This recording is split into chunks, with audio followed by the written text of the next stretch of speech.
Good morning from the beautiful city of Beirut, Lebanon. So today we are heading to Tripoli first, which is the second largest city in Lebanon.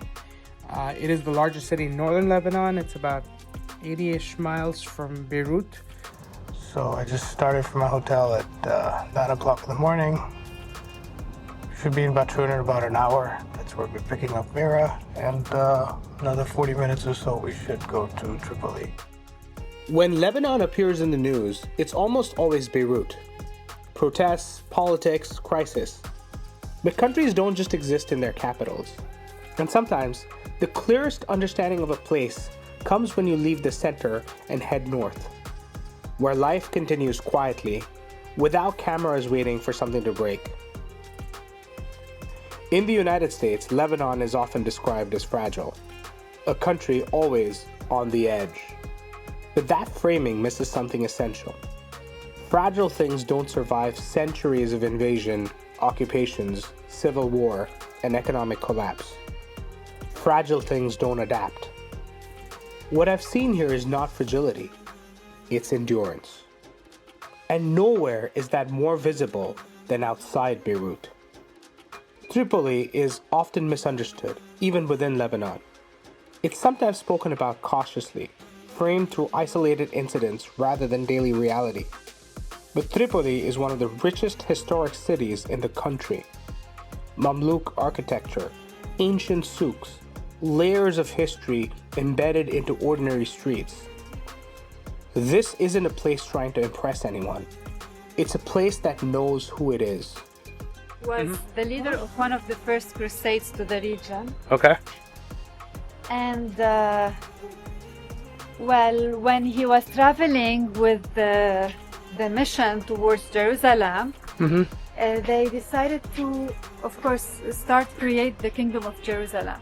Yeah. And by passing from here, he had his eyes on Tripoli, because when they arrived to Tripoli around the 11th, 12th centuries, it was very green. It had a beautiful big river in it. It was a fertile land, and it was very prosperous.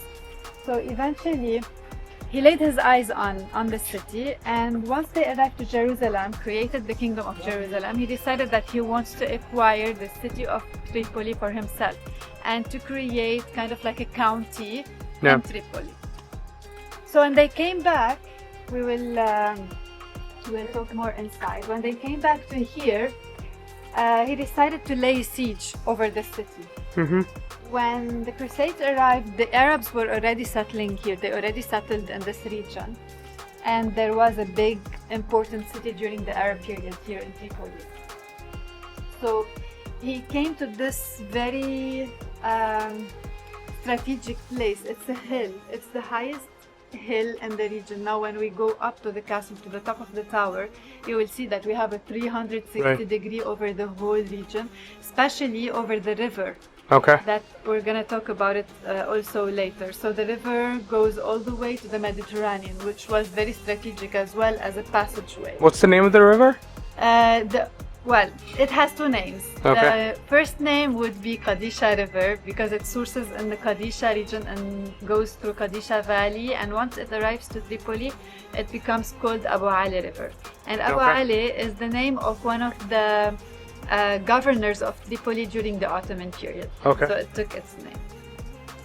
We have many influences on the entrance itself. So Sanjil, when he came here, he decided to lay siege over the city of Tripoli on this hill, and he built his camp here. He decided to build his castle here as well. Okay. So the castle was built officially during the Crusader period, and it had more influences from the Crusader period back then.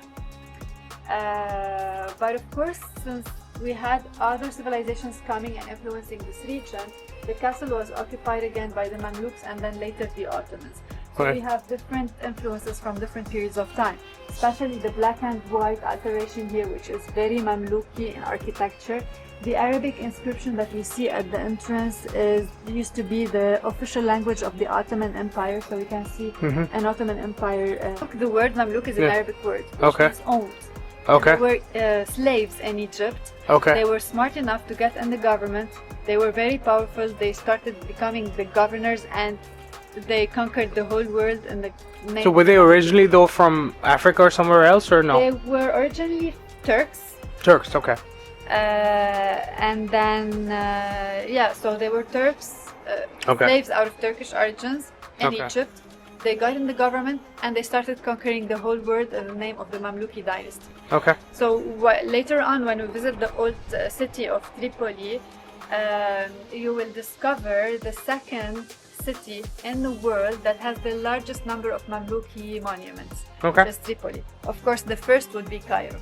Right. So also we can see the matriculations at the top there, which is a medieval defensive system in which they would throw stones, boiled water, boiled oil on the invaders. Part of the defensive system, we have a 90-degree angle here and not a big space. It's not very wide. So if they have a battering ram, they cannot pull it in order to push it and to open the door. Right. The arrow slits that later on got enlarged to fit in for the cannons as well. Okay. Going in, you will notice many doors. We already passed by one door, and then we have 5 or 4 others that lead to the center of the castle.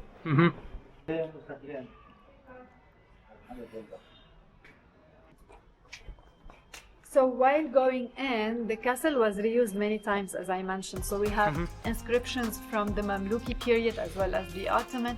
And here, for example, we have what remained of a mosque that was built during the Ottoman period. Okay. What we can see basically of the mosque is the small apse, that is the mihrab, that is usually the direction towards prayer towards Mecca or the Qibla. So this was a mosque? Yeah, this is what remained of it. We can identify it by the small apse, the mihrab. And you can see how they recycled everything. So these would be columns, granite columns dating back to the Roman period that the Crusades reused in their constructions, and then eventually the Ottomans have used them also with the renovation and reconstruction of the whole citadel of the whole place. To our right, we have showcased here 3 sarcophagi, the coffins that are carved out of stone and usually would be used in antiquity. But these date back to the Roman and Byzantine periods. I see. Oh, so those are coffins, okay. Sarcophagus. They give it a different name because it's bigger than a simple coffin. This is the largest Crusader castle in Lebanon and the most preserved. There are many levels to it.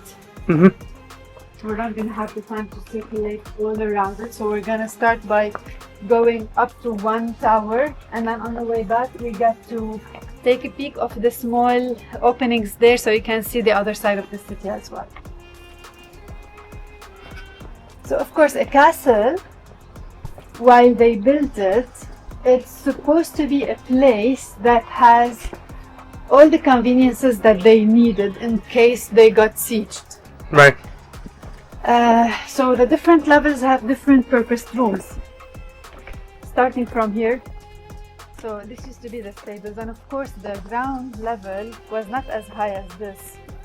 Okay. The settlements that with time covered the main floor, so it's higher than the usual level of it.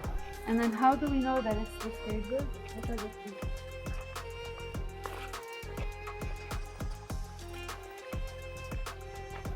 Oh, they were used to tie the...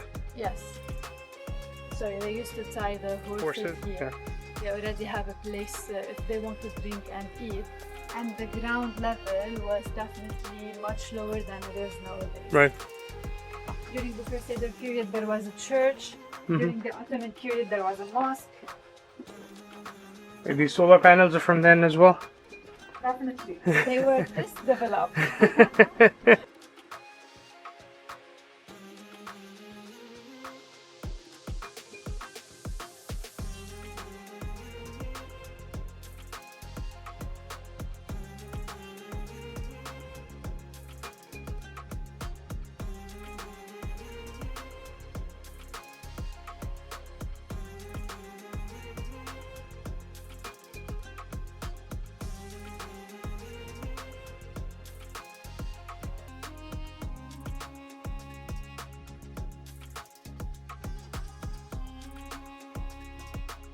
So what we're seeing here, starting from the green cupolas there and the white one, this is the old town, the old city of Tripoli, dating back to the Mamluki period. Okay. But later on, when the Ottomans came, they added to it. Okay. So by looking at this, you can see a lot of cupolas. A few of them are for hammams, khans, the souk, mosques, madrasas. So all of this, the closer to the castle, to the citadel, are the old constructions. That some of them, you can see an extension that was built in concrete on top, that was added to the old original construction. Now when we get to visit the old town, you will see how the construction technique that they used, the Mamluks and then later the Ottomans, to fortify their city. Okay. From invasions and from maybe earthquakes as well. The farthest we look to the horizon, we have the other part of Tripoli. So Tripoli, it's one city, but it's also divided into two municipalities. Okay. The municipality of Tripoli, or Trablus in Arabic, and the municipality of Mina. Mina, is, okay. The word is derived from a Greek word which means port or harbor. Okay. And this is why it's called Mina. Mina in Arabic means harbor or port. Okay. This is what the Phoenician city of Tripoli was located. This is where it was located. Okay. Oh, that's Mount Lebanon. Yeah, Okay. this is part of Mount Lebanon. It's the northern part. Okay. And this we call Al-Makmel, the Makmel mountain range. Okay. In this mountain range, we have the highest peak in Lebanon, Okay. which is 3,088 meters above sea level. Okay. And this is where the river sources. Below the highest peak in Lebanon, it goes through the Qadisha Valley until it reaches Tripoli, and then from Tripoli to the Mediterranean. Okay.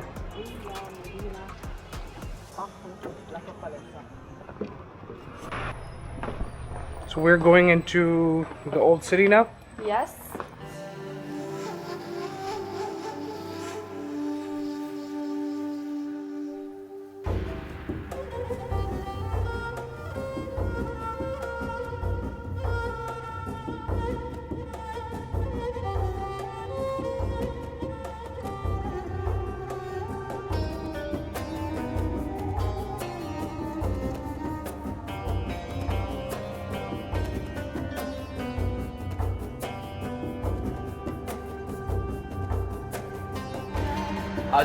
So this is the oldest bakery in Tripoli. Wow. And they do something that Tripoli is very famous for, what we call kak. It's basically a bread, type of bread that is a bit thicker than bread, Okay. and they cover it with sesame seeds. Okay. So there are two types of kake that they do. This one, that later on we're going to see it, it's very famous in Tripoli. They fill it with cheese and then they grill it with charcoal. Okay. This is bread. And the other kake that they do is very similar to this, but also covered with sesame seeds. Okay.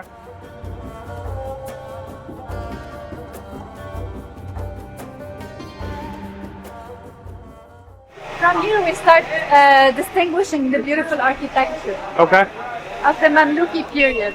So this is the madrasa. This is the facade of the madrasa. Okay. Al-Madrasa al-Qartawiya dates back to the Mamluki period, 13th century. So it's black and white. Mamluki is black and white. This is one of the typical things that the Mamluks have brought to the architecture and design in Lebanon. So,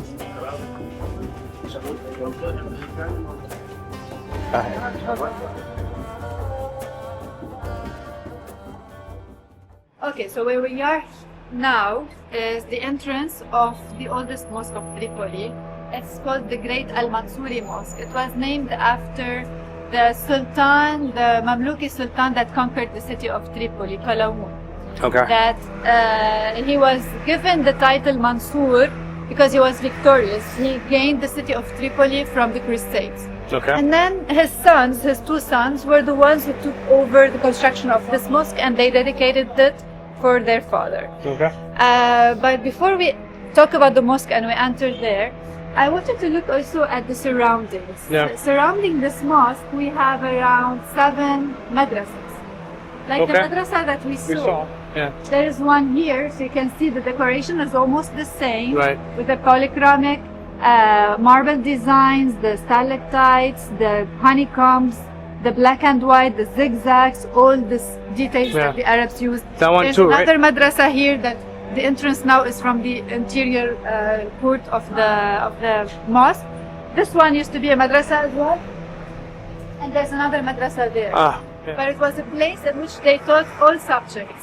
Oh, okay. You know how the Arabs were Yeah.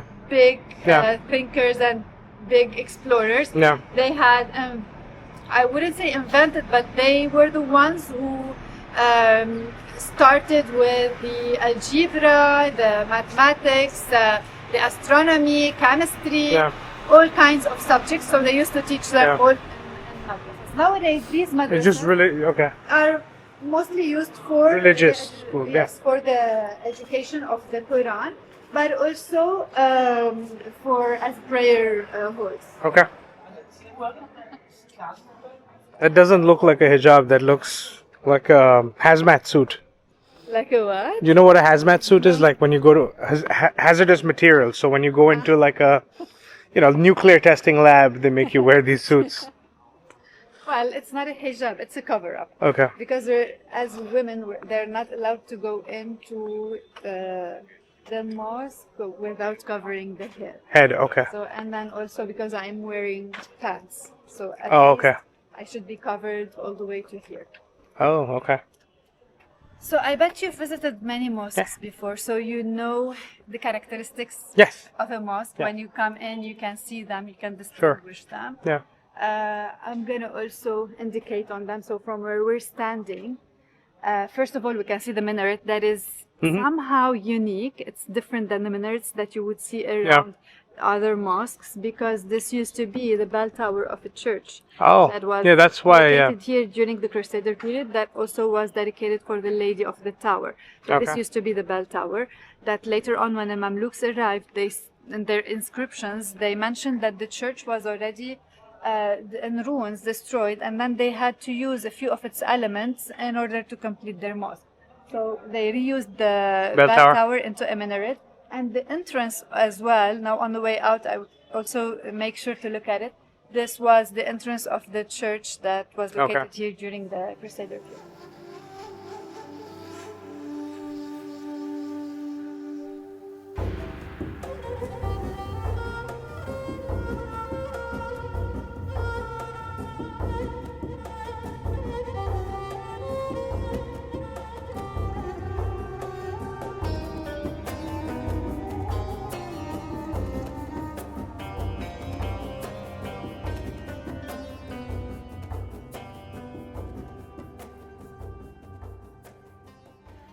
So from here, we're gonna go into the jeweler's souk, or the gold souk of Ah.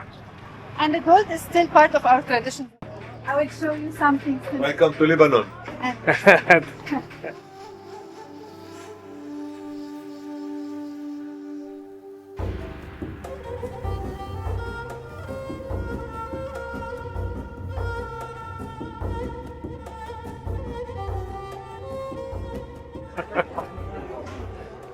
So, what Mira was saying is, back in the day, the town planning worked around the mosque. So, wherever the mosque was, that was the center, and then around that there were businesses that were established. So the cleaner businesses, the ones that didn't make a lot of noise, that didn't have foul smells, were closer to the mosque, such as the jewelers market, which we're in right now, and then things like meat, vegetables, which have odor, were further away. So And from the gold souk, we will take a small alleyway that leads us okay. to one of the heritage hammams of Tripoli that are still functioning until today. Oh wow, look at that.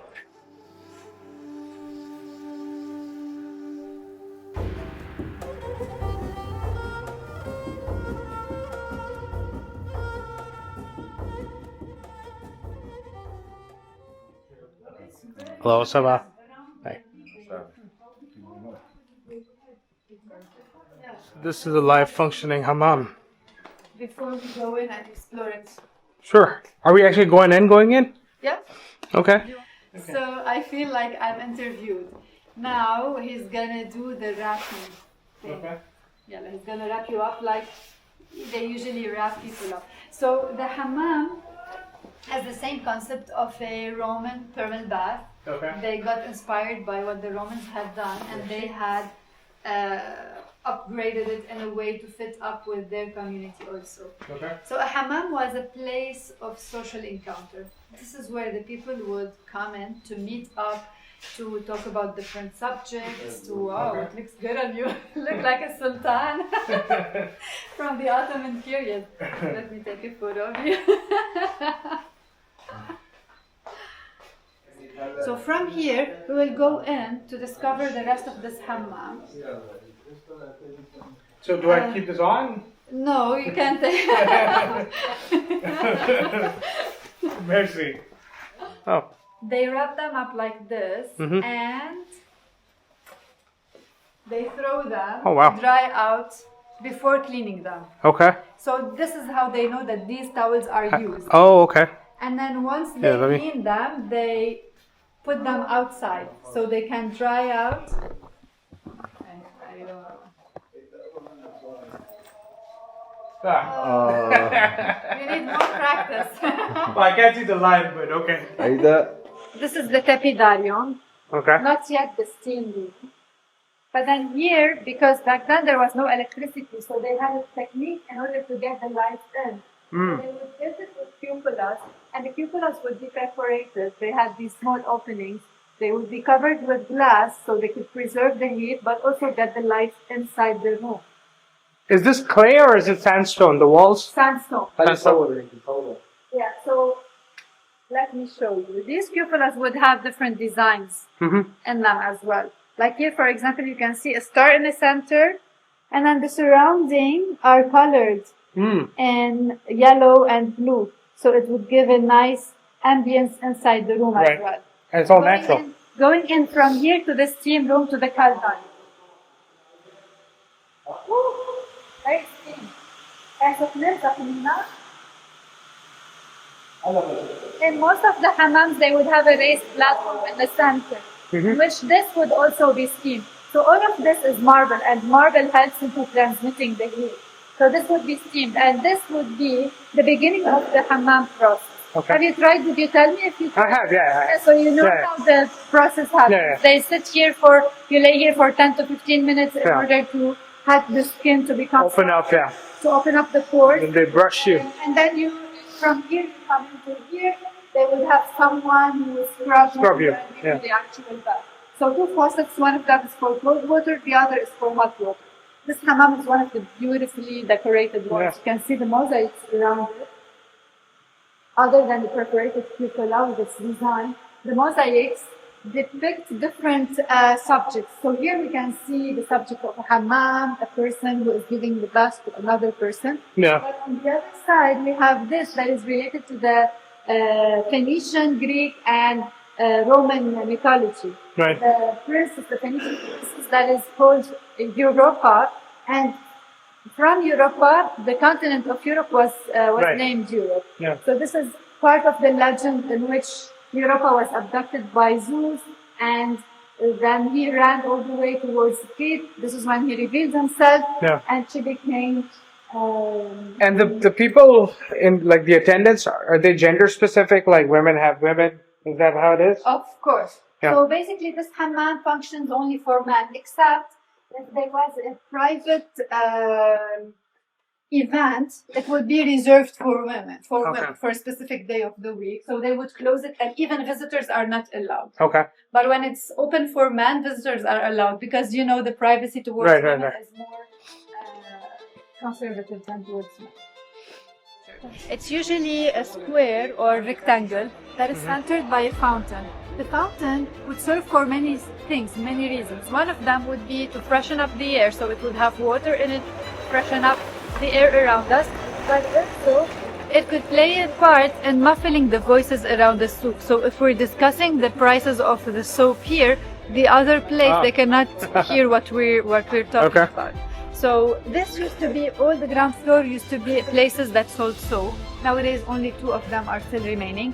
And the upper part, very similar to any souk around the Arab world, the souk usually would be built on 2 levels. So the ground floor would be the commercial district and the first floor would be the residential district. Right. In the case of a khan, it would be kind of like a hotel in which the traders would come from outside of the city, they stay here for a couple of nights and then they sell their products, they move back, and then others would come back or they would come back later on with new products. Okay. So the first floor nowadays is not open for visitors, but this used to be where the traders used to stay a night or two while they were selling their products. Okay. What we have here are still 2 shops. This is one of the very famous brands in Lebanon.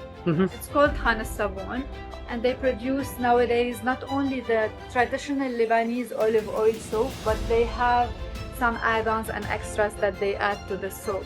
Okay. So they also sell essential oils and different other skincare products. I'm gonna give you some time if you want to Sure, I'll take a look. look around. Yeah. And then we have another soap shop. I mixed both words. A soap shop is a shop.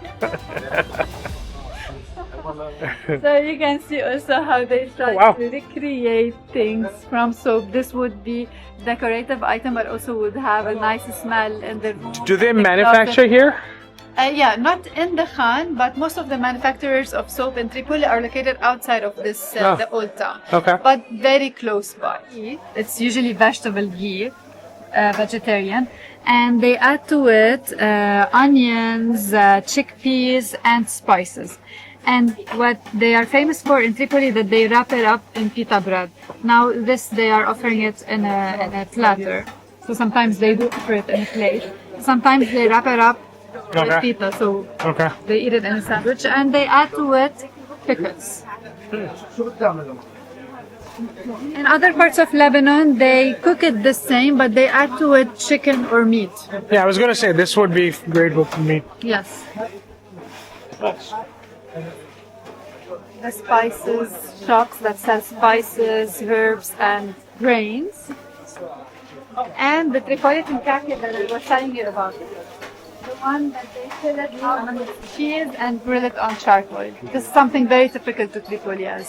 Do you want to have one? If you want to try, Sure, let's try it out. What are we eating?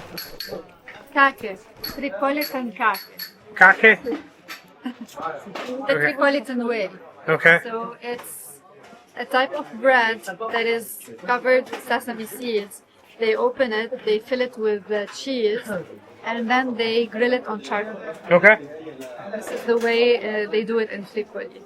Alright, so we're gonna try that and Sometimes see. they add to it things like vegetables. Okay. But I like it how it is only with. And is this goat cheese or what kind of cheese is it?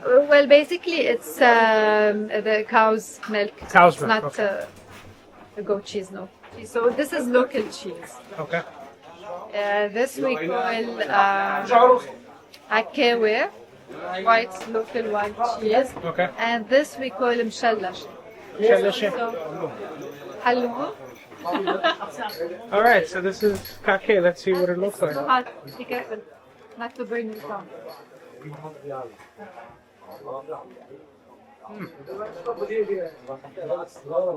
I haven't got any cheese yet, but the bread's nice. It's nice, it's got both. It's got the halloumi and the, You can taste the cheese. yeah. Toasted sandwich. What is this? This is called halawat al-shmaisi. It's the dough is made out of rice that Okay. is grinded like flour, rice flour. Okay. Mixed with sugar, and then they add to it powdered sugar, and they fill it with ashta. Ashta, okay. So I'm gonna taste first. How old is this place?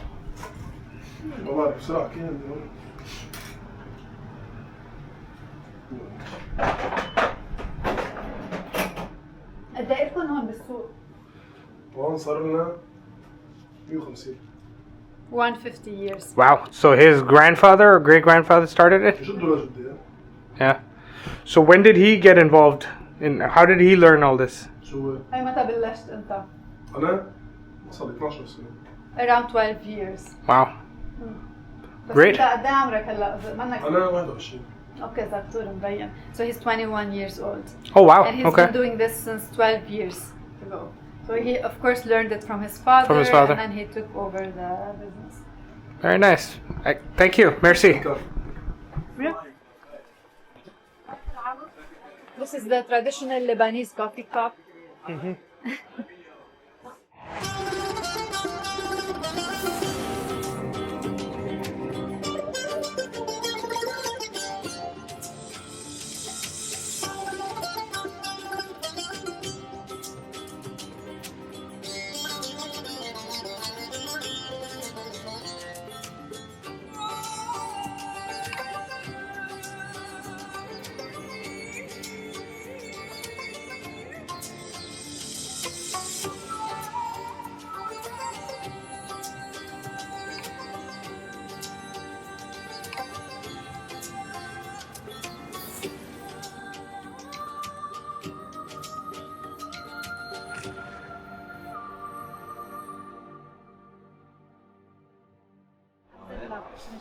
Hello. Merhaba. How are you? Nice to meet you. Likewise. Where are you from? From the U.S. Yes, welcome. Yes. Nice to meet you. Thank you. We are colleagues. Oh, okay. And Okay. I'm the owner of the cafe here. Have a Very look nice. inside and take some pictures inside. So beautiful. Yes. Thank you. Okay. What is it called? This is Cafe Haraj. Yes, it's Cafe Haraj. What does Haraj mean? Is that your name? Haraj means bargaining. It was here the souk for auction.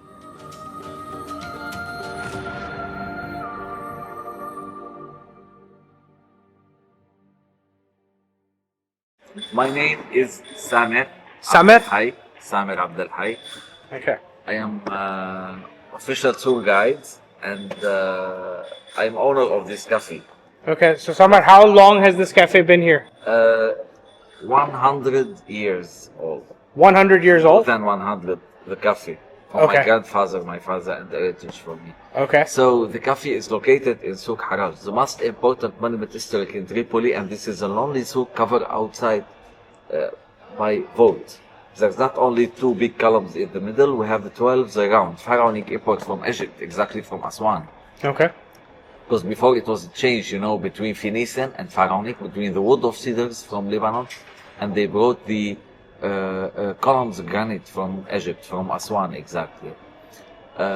It calls Haraj, it means bargaining. It was used as souk for auction. Okay. The merchants came from from Tripoli by horses, by camels. There is a boutique inside to put them, and here for the auction. Okay. And upstairs, small rooms reserved for them as a hotel. It looks like a caravanserai or khan or hotel, but it's not, because usually it's obliged to be the stairs from inside as a khan or caravanserai. Right. Thank you so much, Samar. You're If you are in Tripoli, do And- visit yes. Cafe Haraj. Okay, Cafe Haraj. And this is also my business card available here Okay. in Tripoli. Merci. Okay. You're Merci. welcome. Thank Nice to you. meet you. How would you know which one is from what country? Well, it depends on the embroidery style. Like this, for example.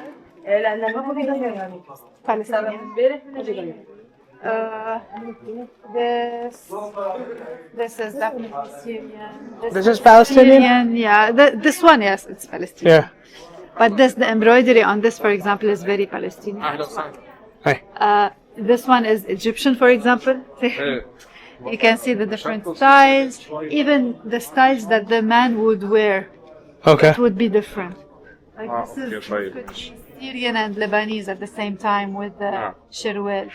But this more to the Syrian side or even the Arab side, like the Jordan, they would wear abayas like this. What about the hats? Are those Lebanese? I'm guessing with the cedar. Well, this one, the fez or the tarbouch, is basically from the Ottoman traditions. That the Lebanese people of high status, they used to wear them during the Ottoman period, and it became part of our traditional dress. as Right. This also could be Arab, but also it could be Lebanese. Like in some parts of Lebanon, especially in the Bekaa or in the highlands, they do wear this as well. Okay. The kafir. But as you can see, we were talking about the kafir Yeah. the other day. It has a different pattern than the Pattern. one of the Palestinian. And sometimes they cook them over heat, sometimes they don't. But because the chemistry between the olive oil and the caustic soda makes it in this kind of like texture. Okay. So they pour the mixture in boxes like this, Yeah. and once it's dry enough, they remove it from the box and they start cutting like this, and then they can even space the shape, or I mean the size of the bar, the soap bar, depending on the request that they have. Right. This is very normal for the size of a olive oil, like simple olive oil soap. Mm-hmm. So they cut it like this, and then they cut it even more in order to have this shape. Right. And once it's cut like this, they stamp it with the stamp of the manufacturer. Here, for example, they have the stamp of a cedar tree. Mm-hmm. And then they put it like this. They pile it so like no this. Packing. And no, because it needs to dry even more. This is not dry yet. If you touch it, it's still liquidy. Okay. So it needs to dry out really well before selling it, because if it's not dry, it could harm the skin. The caustic soda is a chemical material that it could start a rash or something on the skin. So they put it like this in towers that they leave openings, so the air would go through the openings around the tower in order to dry out the soap eventually. So when it's completely dry, they tap it together like this. Once you hear this sound, it means that it's dry enough, and then you can sell it and start using it. Okay. So it's safe to use it. And how do they give the colors? Is it artificial color or? Yeah, it could be artificial colors, or it could be from the material that they are adding. Okay. So nowadays they add more scents to the soap. So it's not only plain olive oil with caustic soda. They add essential oils. Okay. Sometimes they do add a bit of the herbs or the flowers that they use. Like, for example, I saw already one of the boxes that had what is it called? The flowers that are purple, they have a nice smell. Oh, hibiscus. No, not hibiscus. Yay, I completely forgot the name. Lavender? Lavender, Okay. exactly. Well, I can't smell it. You can see here the lavender. Okay. It's still in it. And sometimes they add spices that give a color, the yellow color on. And all of these shops or places that we have along the street, they are also workshops. So you can see the coppersmiths working inside of them. Yeah. And nowadays it's not a very common trade or craft because it's expensive. Right. So what they usually do, they import the copper in blocks and then they shape it. Depends on the request that they have. I heard someone working in. Let's go and check out.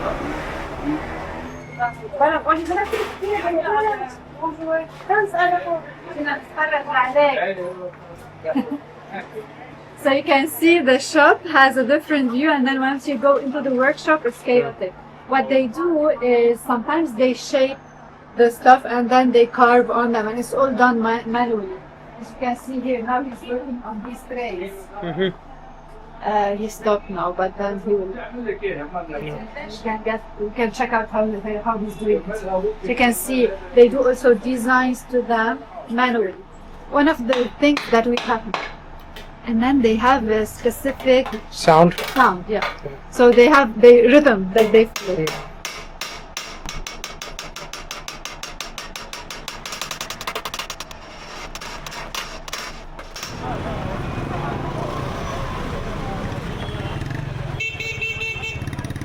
Hey, Mira. Yeah. Arbish.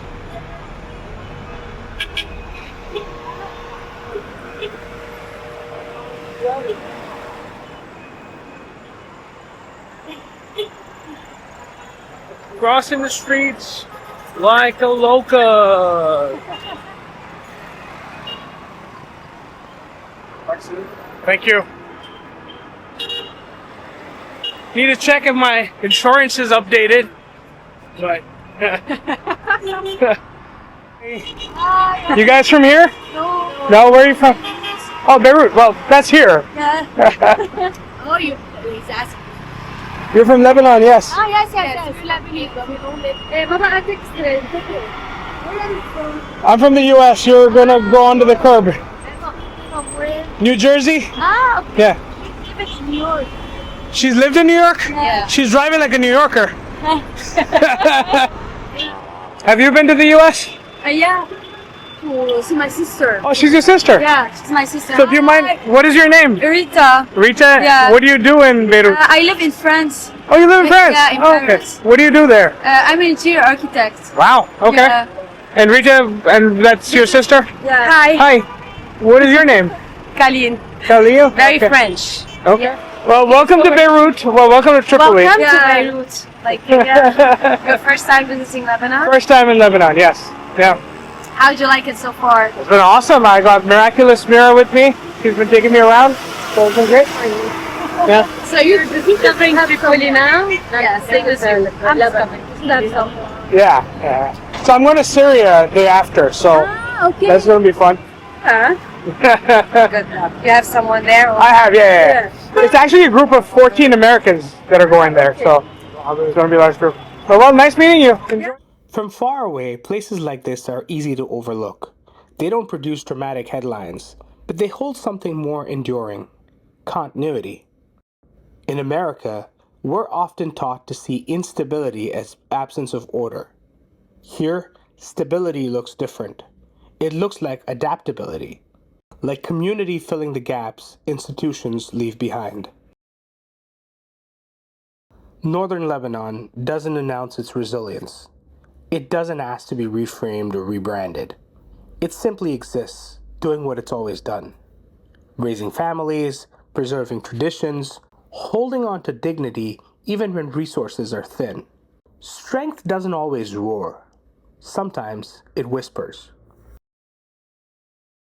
Traveling through northern Lebanon reminds me that understanding a country means resisting simplification. These places aren't fragile. They're flexible. And in a world that often demands loud proof of worth, quiet perseverance might be the most powerful story of all. Lebanon is often described as complicated, but maybe it's just human. And maybe the parts we overlook are the ones that understand survival best.